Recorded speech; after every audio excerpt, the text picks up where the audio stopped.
Imagine a cowboy riding alone through the burning Arizona desert, only to find a terrified Apache girl hiding behind a rock, moments from death. He takes her in, not knowing that saving this child will lead him to the woman who will change his life forever. A mother fighting to survive, a cowboy healing from old wounds, and a love born in the harshest place on earth. This is a story of courage, destiny, and the heart that beats beneath the Wild West. Before we begin, make sure to subscribe, share, and comment your thoughts. Now let's start this story. The sun scorched the Arizona plains as Jack Holden guided his horse across the empty ridges, scanning the land with a cowboy's instinct sharpened by years of solitude. He wasn't a man searching for trouble, but trouble had a way of finding him. As the wind shifted, carrying a faint rustle from the rocks ahead, Jack slowed his mare and narrowed his eyes. The desert didn't move without reason. Something small, fragile, and out of place trembled behind a boulder. Jack's hand drifted to his holster, not out of fear, but caution. Out here, caution was what kept you alive.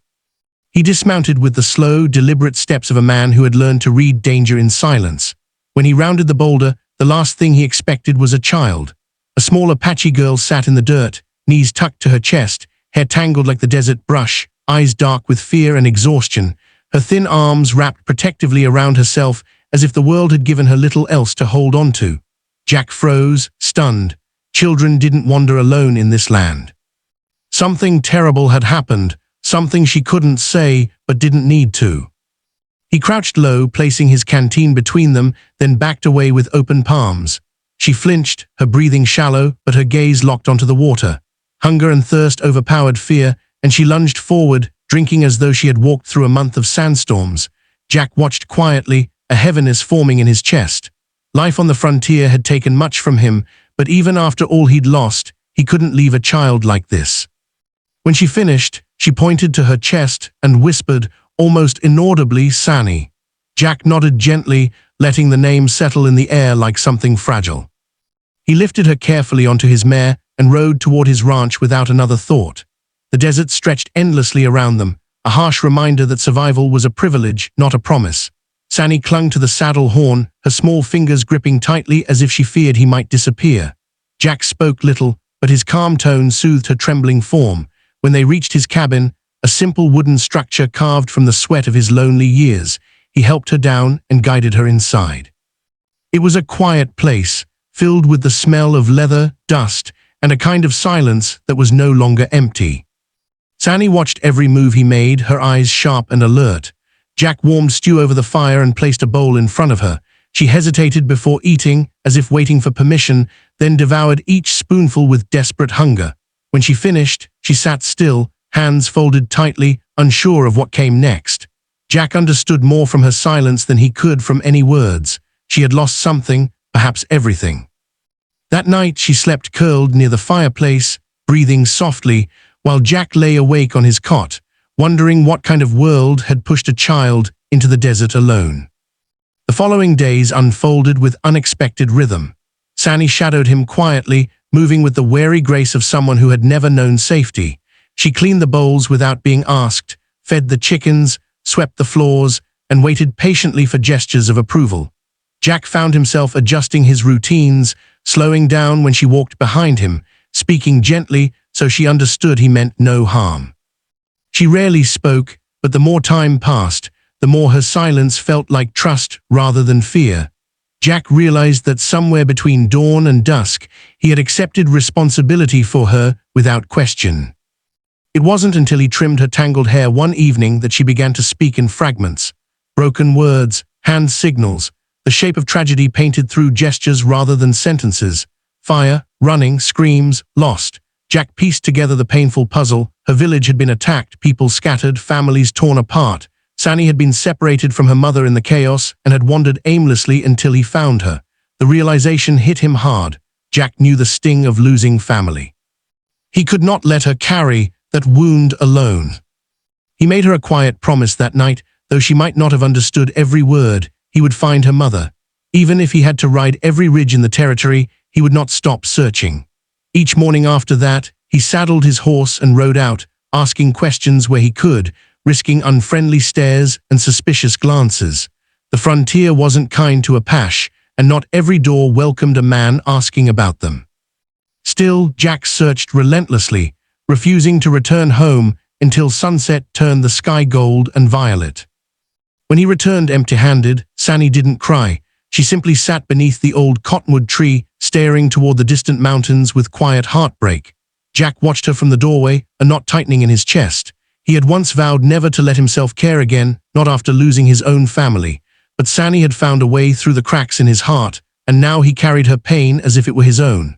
Nights grew longer, hope thinner, but Jack refused to give up. The desert held its secrets tightly, but secrets always surfaced eventually. One morning, while tending his horses, Jack heard a faint cry carried by the wind. It wasn't the cry of a child nor an animal. It was the low, desperate sound of a grown woman struggling for life. Jack grabbed his rifle and sprinted toward the ridge. There, collapsed among the jagged rocks, lay an Apache woman, bruised, bloodied, and barely conscious. Her breathing was shallow, her arm badly wounded, her lips cracked from days without water. But when Jack approached, she forced herself upright with fierce determination, eyes blazing with fear and defiance. Jack spoke softly, saying only one word, "Sani." The woman froze. Her eyes widened, pain giving way to sudden, wild hope. Her lips trembled as she whispered her daughter's name. Jack knelt beside her, offering water, supporting her weight as she collapsed into his arms. She was light, fragile, yet filled with the stubborn strength of a survivor. He carried her down the ridge, feeling every heartbeat echo with urgency. If he didn't get her home fast, Sani might find hope only to lose it again. And Jack refused to let that happen, not in this life. Back at the cabin, Sani stood on the porch. When she saw the woman in Jack's arms, her scream split the air, a raw sound of love. Heartbreak and overwhelming relief. She ran to them, tears streaming down her face, throwing herself into the woman's embrace. Her mother held her tightly, murmuring her name again and again. Jack stepped back, the scene burning into his memory like fire on dry wood. He had seen many things in the West, violence, loss, betrayal, but nothing as powerful as a child reunited with her mother. The moment should have been peaceful. It should have been the beginning of healing. But the frontier never allowed peace for long, and danger was already closing in. Atsa, weak but alive, spent her first days resting while Jack cleaned her wounds and prepared herbal salves based on the plants she pointed to with trembling fingers. Even in pain, she showed a quiet resilience that impressed him. Sani stayed beside her constantly, refusing to leave her mother's side, as if afraid the world might steal her away again. Jack watched them from a distance, giving them space while repairing tools, tending the horses, and pretending not to notice how often his eyes drifted toward the cabin window where the two figures sat in the flickering firelight. When Atsa finally gained enough strength to walk outside, the late afternoon sun painted her face in tones of resilience and gratitude. She watched Jack splitting firewood, his movements steady and controlled. She stepped forward, placing a hand softly on his arm. Her touch surprised him, but not in a way he wished to pull away from. Atsa murmured a few words in her language, then pointed to Sani, to herself, and finally to him. He understood without translation. She was thanking him not just for saving their lives, but for giving them a place to breathe and exist without fear. Their communication grew slowly, like flowers pushing through stubborn desert soil. Jack taught her simple English words, water, home, safe, while she taught him Apache words spoken softly under the cottonwood tree. Sani, quick and bright, laughed at his mispronunciations, her giggles echoing through the yard like something long-lost returning home. Jack didn't laugh often, but her joy tugged something warm from inside him. Little by little, their days settled into a peaceful rhythm, one that felt like a healing salve on the scars he thought would never fade. But the frontier carried rumors faster than the wind. One morning, distant hoofbeats thundered across the ridge. Jack tightened his grip on his rifle as half a dozen Apache warriors approached the ranch, their faces stern and unreadable. Atsa moved in front of Sani instinctively, shielding her daughter with her body. Jack stepped forward, placing himself between the warriors and the women. He wasn't foolish enough to raise his gun. He simply stood firm, prepared to die before letting harm touch the two souls who had brought life back to his home. The warriors dismounted, their eyes shifting between Jack and Atsa. The tallest among them spoke in sharp tones, demanding answers. Atsa stepped forward, leaning on Jack's arm for balance. She began speaking rapidly in her own language, her voice fierce despite her weakened state. Jack didn't understand the words, but he understood the emotion. She was defending him. She was telling them what he had done, how he found Sani, how he saved her life, how he carried Atsa through the desert when she had no strength left to walk. Then something happened that Jack never expected. Atsa took his hand and held it up for the warriors to see. It wasn't a gesture of possession, it was a declaration of trust, a statement more powerful than any words she could speak. The warriors looked at her, then at Jack, their expressions shifting from suspicion to quiet respect. After a tense moment, the leader nodded. They would not take her away. Atsa was free to choose her own path. With a final warning to stay cautious of the settlers, they mounted their horses and rode off, leaving dust and silence in their wake. When they were gone, Atsa's legs buckled, and Jack caught her before she fell. Sani pressed herself into her mother's side, trembling from fear and relief. Jack guided them inside, heart pounding from the weight of what had just happened. He had stood against warriors without drawing a single weapon. Atsa had chosen him in front of her own people, and though no words had been spoken between them about it yet, something undeniable had taken root, something neither of them could pretend to ignore anymore.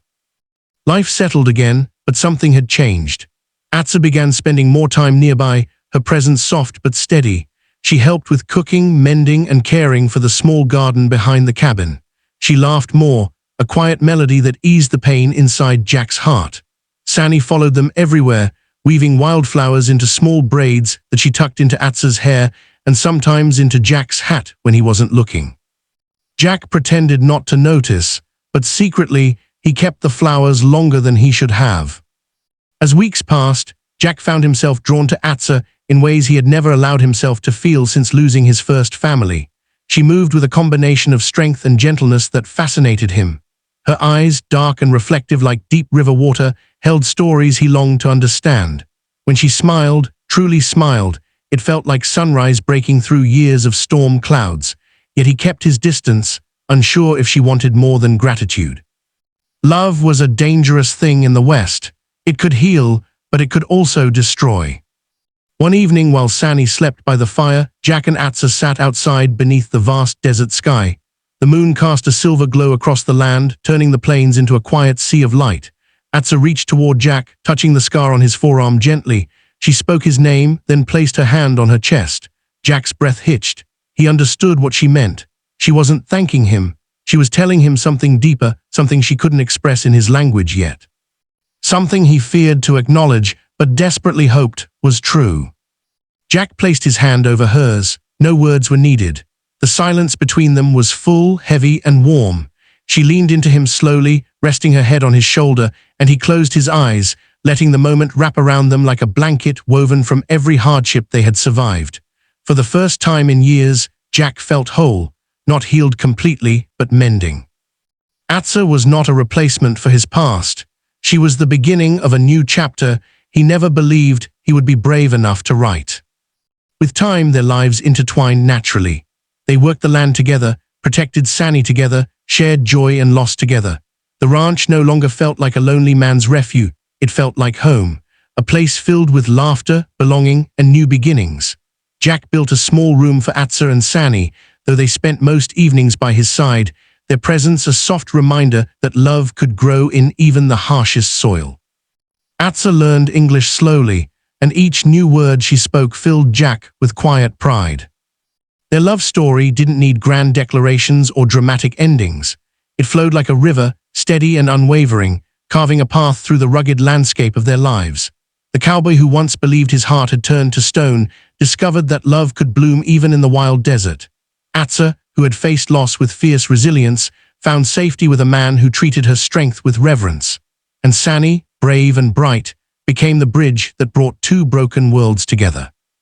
In the end, they built a life that defied the harshness of the frontier, a life shaped not by fear or conflict, but by trust, healing, and love. And the man who once rode alone beneath the endless Arizona sky found himself riding home each day to the two people who had stolen his heart and given him back his future.